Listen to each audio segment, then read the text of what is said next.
모이지 못했지만 그래도 이 귀한 찬양을 하나님께 들려주셔서 성가대원들에게 감사를 드립니다. 오늘 주 안에서 기뻐하라 하는 그런 말씀의 제목을 가지고 말씀을 생각합니다. 우리 기독교 신앙의 특징은 기쁨을 가지는 겁니다. 우리가 예수님을 믿고 산다고 해도 우리 모습 속에 기쁨이 보이지 않으면 복음 전도의 길은 막힙니다. 세상 사람들은 우리를 기독교인으로 인정하지 않을 것입니다. 교회 다닌다고 그래서 그 사람의 삶의 모습이 어떤가, 그것을 세상 사람들은 우리에게서 확인하기를 원하는데, 예수 믿는다고 해도 별반 우리와 다를 것 없는 그런 삶의 모습을 본다면 그들에게 예수 그리스도를 믿는 도를 전하기가 어려울 것입니다. 또 우리를 기독교인으로 인정하지 않을 것입니다. 그런데 우리 기독교 신앙은 세상을 초월하는 능력을 우리에게 주는 그런 힘이 있는 거예요. 그런데 우리가 그 능력을 소유하고 있는지 우리 자신에게 물어보고 그리고 그 답을 얻어야 합니다. 우리가 세상을 살지만은 우리가 참 감당하기 어려운 그런 시련들이 참 많지요. 그 많은 어려움과 고난을 겪으면서 여러분 과연 기뻐한다고 말할 수 있습니까? 어려움과 슬픔 가운데, 고난과 역경 가운데 정말 기뻐할 수 있어요? 기뻐하라 그러니까 기뻐하는 척하는 것은 그런 진정한 기뻐하는 모습이 아니죠. 그러면 우리의 신앙의 진실이 뭐예요? 어떠한 고난과 어려움 가운데서도 기뻐할 수 있는 사람, 그 사람이 종말론적인 공동체의 일원으로 삶을 살아가는 그런 사람이다. 우리가 오늘 읽은 빌립보서는 고난 중에 힘들어하는 기독교인들을 위로하는 권면의 말씀으로 채워져 있어요. 저자는 로마 옥중에서 지금 수감 생활을 하는 사도 바울입니다. 감옥 안에서 살아가는 자가 감옥 밖에 빌립보 교인들에게 하나님의 위로를 전하는 거예요. 빌립보 교회는 사도 바울이 트로아에서 보았던 환상의 결과로 생겨난 교회지요. 바울이 실라와 디모데, 누가와 함께 2차 전도 여행을 가는데 마게도냐로 건너와서 우리를 도우라 하는 그런 환상을 보고 전도 여행의 방향을 마게도냐로 바꾸게 되는데, 이때 이 지역에서 제일 먼저 복음을 받아들인 도시가 바로 빌립보였어요. 그 빌립보 지역의 첫 회심자는 자주색 옷감 장사였던 두아디라 성의 루디아라고 하는 여인이었는데, 그 후에 바울은 귀신을 쫓아내는 그런 사역도 감당하고 또 빌립보 감옥의 간수도 회심하게 하는 그런 사역도 이루게 되지요. 이들이 바로 빌립보 교회 개척 멤버가 되게 됐어요. 사도 바울이 로마 옥중에 갇히게 됐다 하는 말을 듣고 빌립보 교회가 에바브로디도라는 그런 사람을 바울에게 보내어 영치금을 전하고 성도의 사랑을 전했어요. 이 에바브로디도가 다시 빌립보로 돌아가면서 바울의 편지를 가지고 갔는데, 그것이 바로 오늘 우리가 읽은 빌립보서예요. 로마 옥중에 있는 사도 바울이 빌립보 교인들을 위로하고 권면해 주고 있어요. 기뻐하라, 그렇게 말합니다. 내가 다시 말하노니 기뻐하라, 힘을 주어서 강조해요. 참 역설적인 그런 말씀 아니에요? 어떻게 지상의 지옥이라고 말하는 감옥에서 자유가 없이 결박된 자가 감옥 밖의 자유자들에게 기뻐하라고 할 수 있겠느냐 하는 거예요.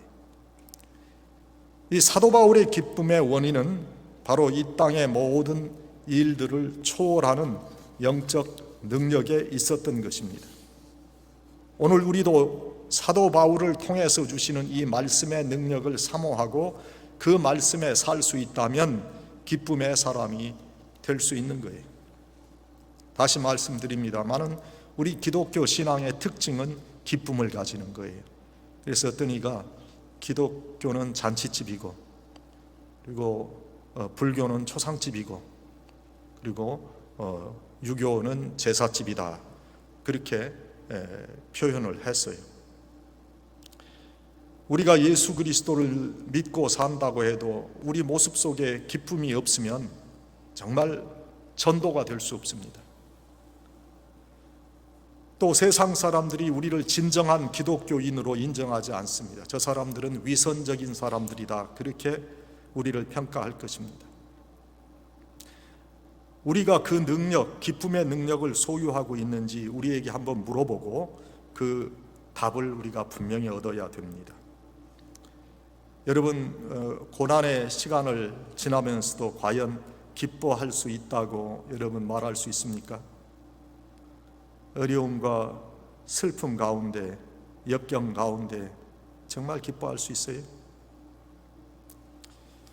어떠한 고난과 어려움 가운데서도 기뻐할 수 있는 사람, 그 사람이 예수님께서 말씀하시는 그런 진정한 신앙의 사람이다 하는 거예요.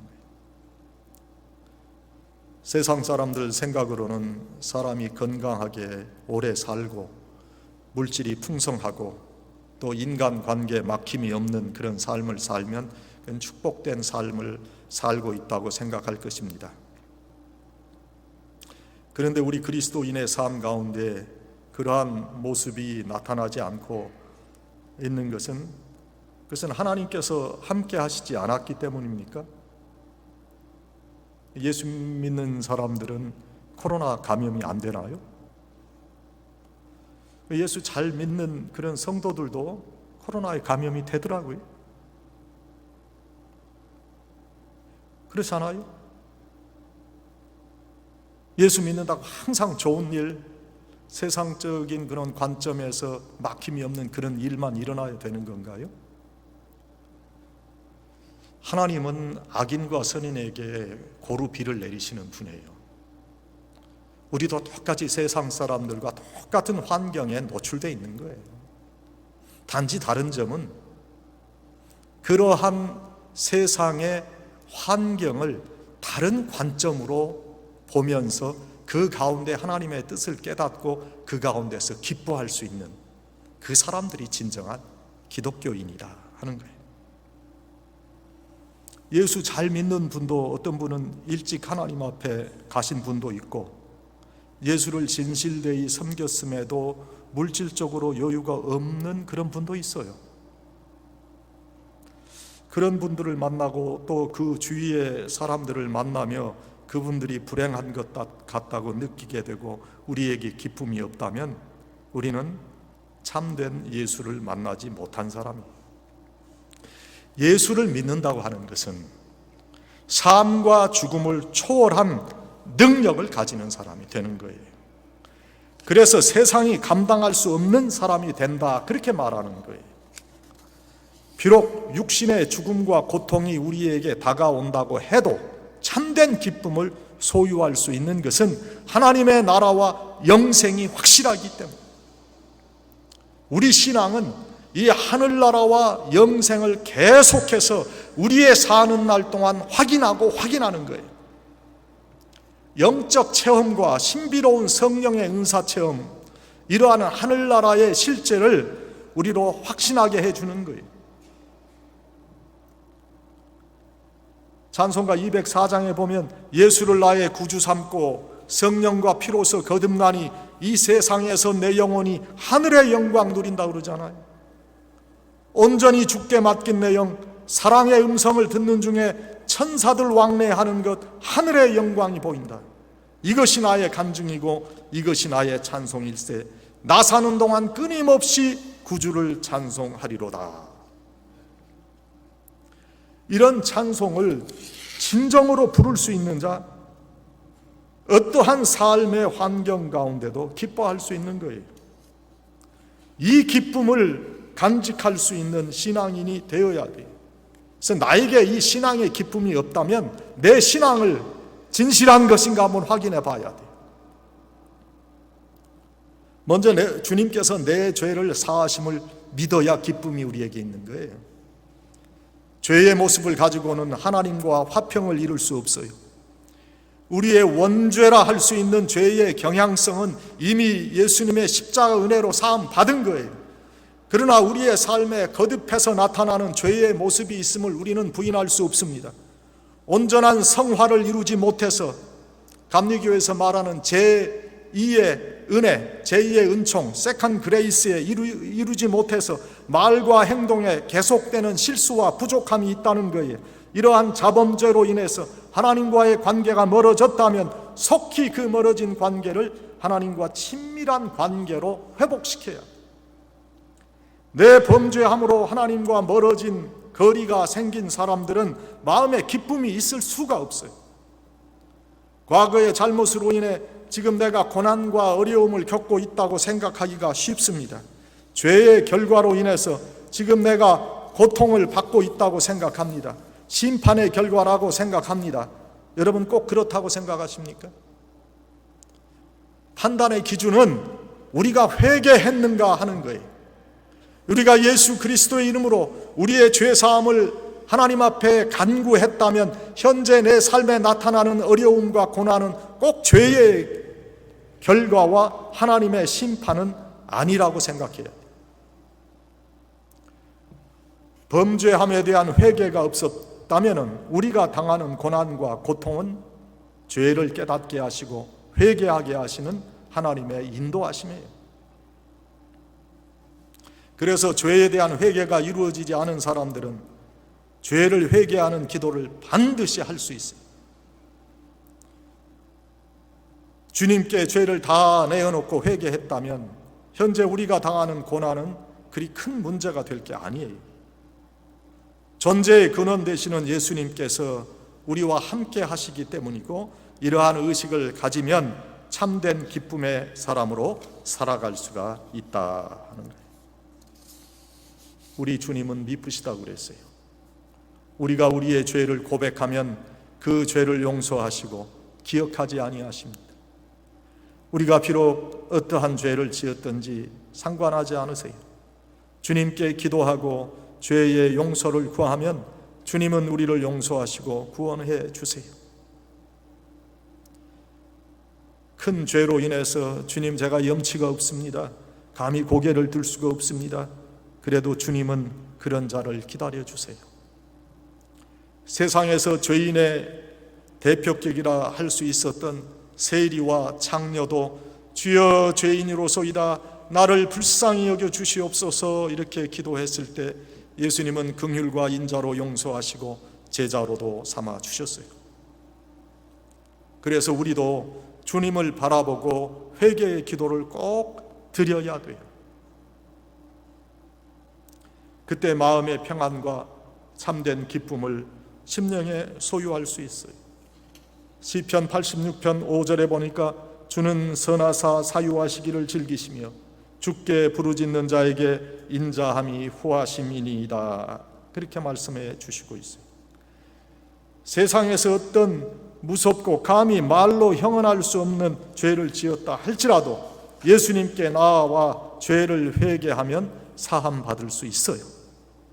이사야서 1장 18절에 여호와께서 말씀하시되 오라 우리가 서로 변론하자 너희 죄가 주홍 같을지라도 눈과 같이 희어질 것이요 진홍같이 붉을지라도 양털같이 되리라 약속해 주셨어요. 근데 문제는 자기 죄를 깨닫지 못하는 데 있어요. 자신의 죄를 깨닫는 영적 분별력과 깨달음을 기도할 수 있어야 돼요. 하나님께서 주시는 말씀에 자신을 비추어 보아야 돼요. 모든 죄에서 자유로운 경건한 심령은 하나님께 구할 때 담대함으로 구할 수 있다고 했어요. 그래서 구한 바를 얻는다고 그랬어요. 또 참된 기쁨을 가지고 살 수 있어요. 우리 인간은 두 종류로 구별할 수 있어요. 죄를 짓고도 깨닫지 못하는 사람, 죄를 범한 후에 양심의 가책으로 자신의 죄를 깨달아 회개하는 사람. 전자는 희망이 없는 죄인입니다. 그러나 후자는 희망이 있는 죄인이에요. 그래서 죄를 깨닫는 은혜를 구해야 돼요. 죄를 깨닫는 은혜를 얻게 되면 온전한 자유함을 얻을 수 있고 참된 하늘의 기쁨을 소유할 수 있어요.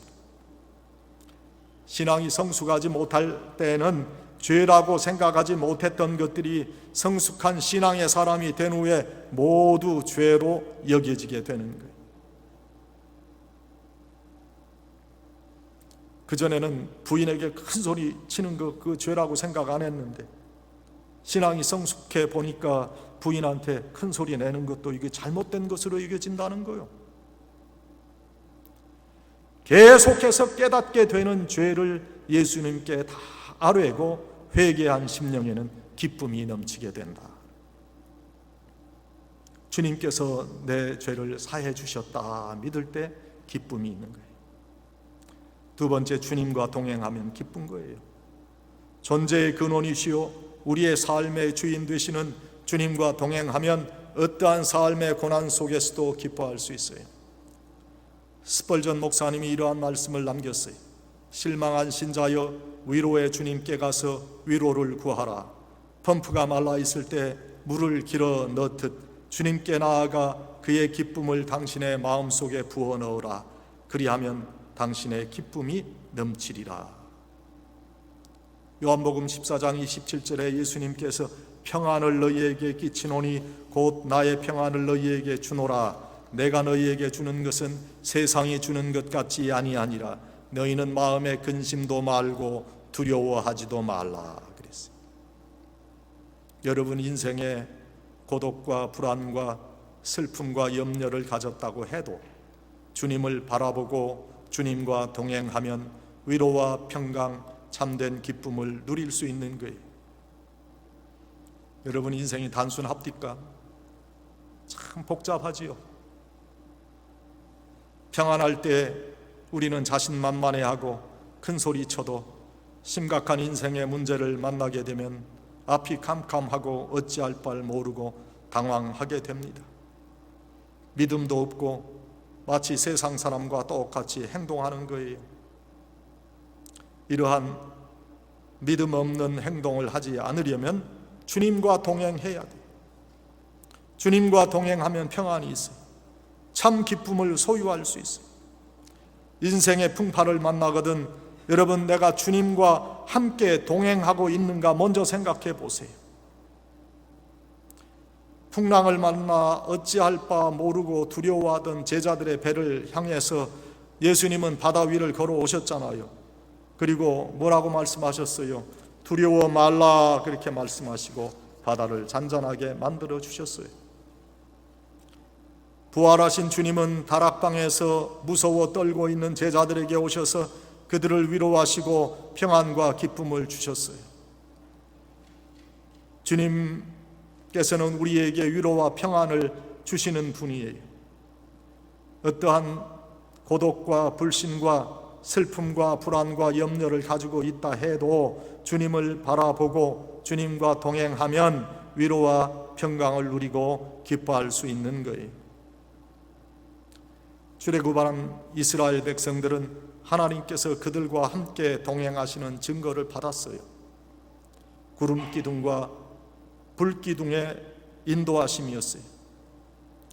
하나님께서 이스라엘 온 족속 앞에 구름 기둥과 불 기둥을 세우시고 그들이 친히 똑똑히 볼 수 있게 하셨어요. 하나님께서 그 많은 사람들을 인도하고 동행하고 계심을 보여주셨어요.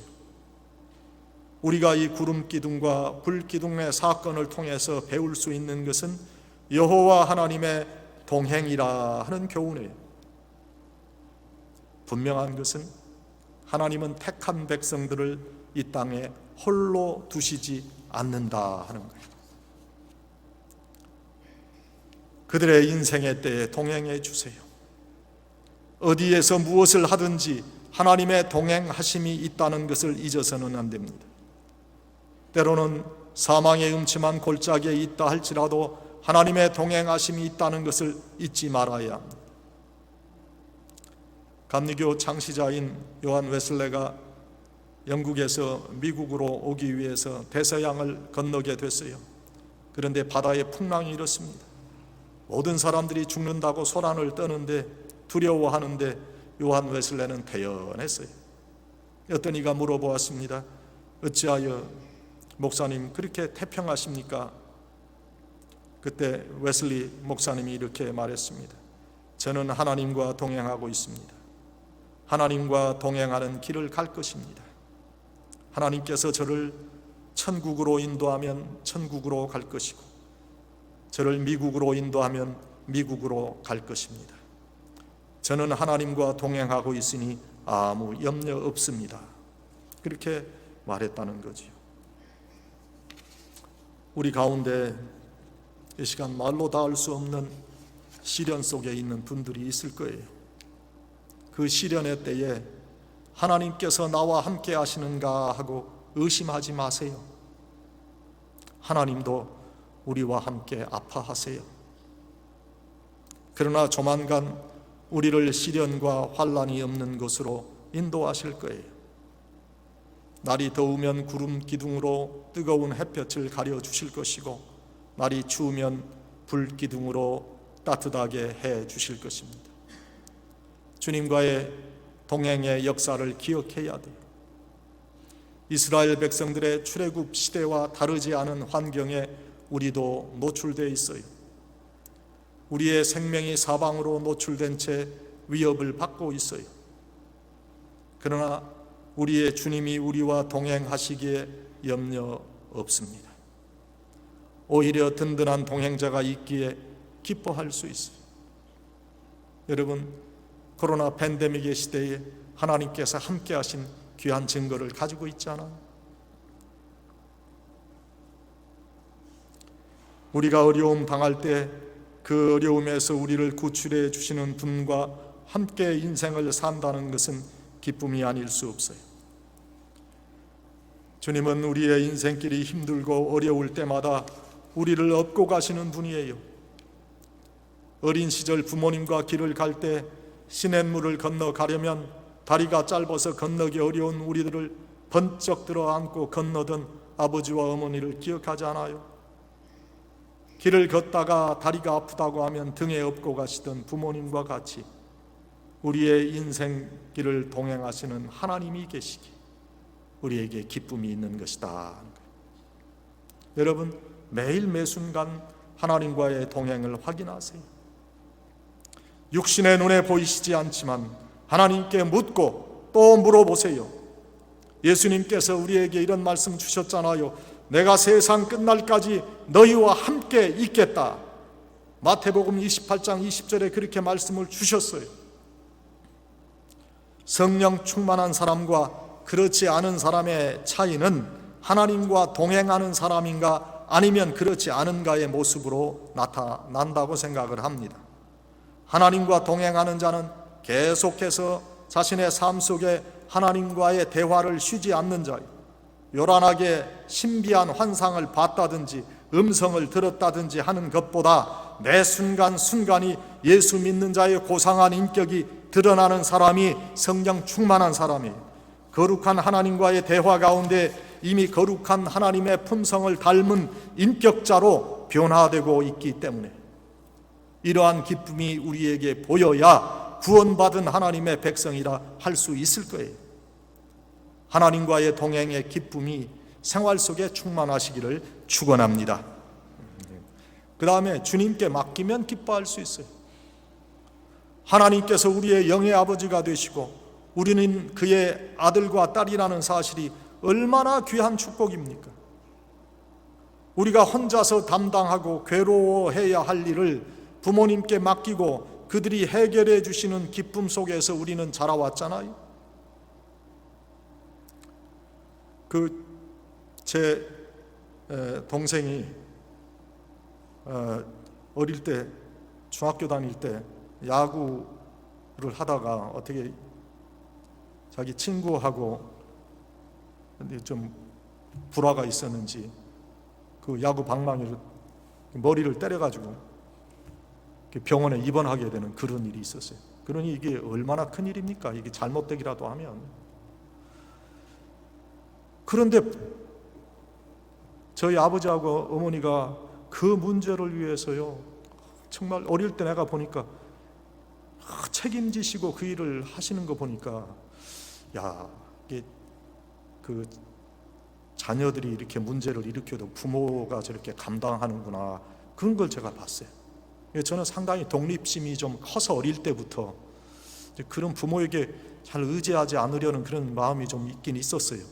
그런데 제 동생을 보니까 부모님이 그렇게 모든 것을 책임지시고 그 하는 모습을 보니까, 야, 이게 부모가 자기가 낳은 자식에 대한 이런 책임이 있구나. 저도 자녀들을 길러 보니까 자녀들에 대한 모든 것이 바로 내 자신의 책임이라는 것을 느끼게 되는 때가 있었어요. 육신의 부모님은요, 그런데 나이가 들면 우리의 모든 고충을 다 해결해 줄 수가 없어요. 그런데 영의 아버지 되시는 하나님께서는 모든 것을 해결할 수 있으신 전지하시고 전능하신 영의 아버지세요. 능력이 있으신 분. 우리가 홀로 지쳐서 쓰러지지 않도록 지키시고 보호하시고, 때로는 우리가 무거워질 수 없는 그 인생의 짐을 대신 매주신다.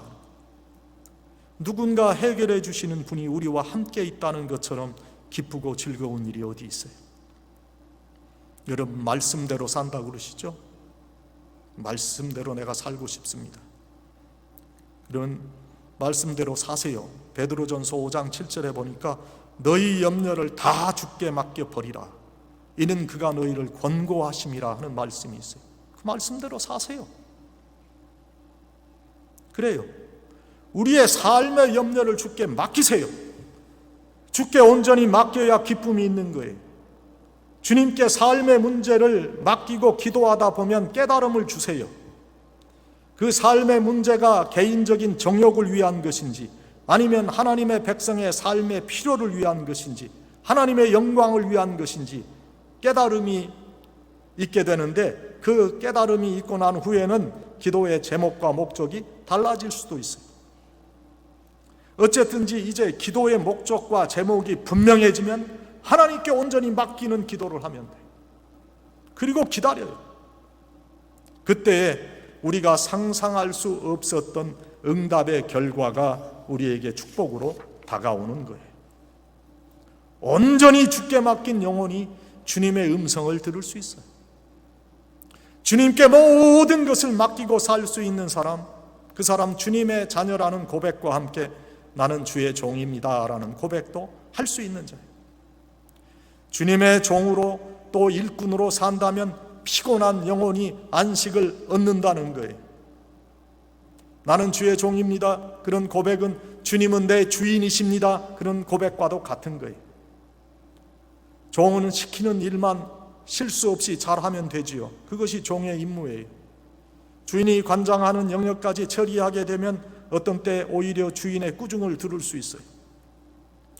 그래서 걱정과 염려, 근심 같은 것은 내가 짊어지고 고민할 것이 아니에요. 여러분들도 세탁소도 운영하시고 델리스토어도 운영하시고 또 마켓도 운영하시지요.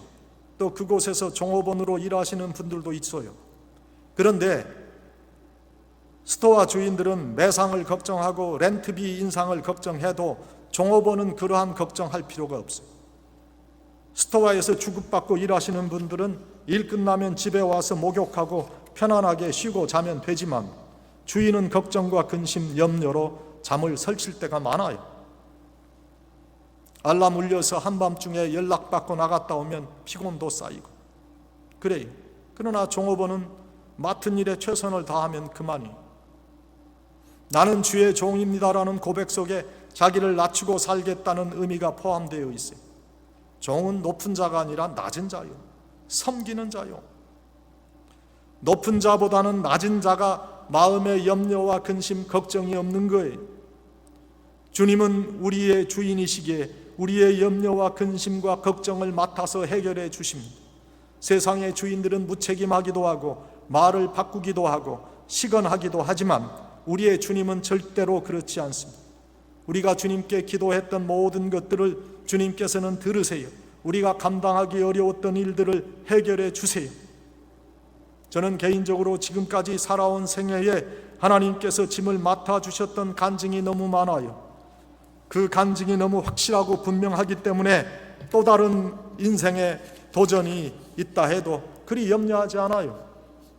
하나님께서 맡아 처리해 주시는 이 귀한 기쁨을 우리가 누려야 돼요.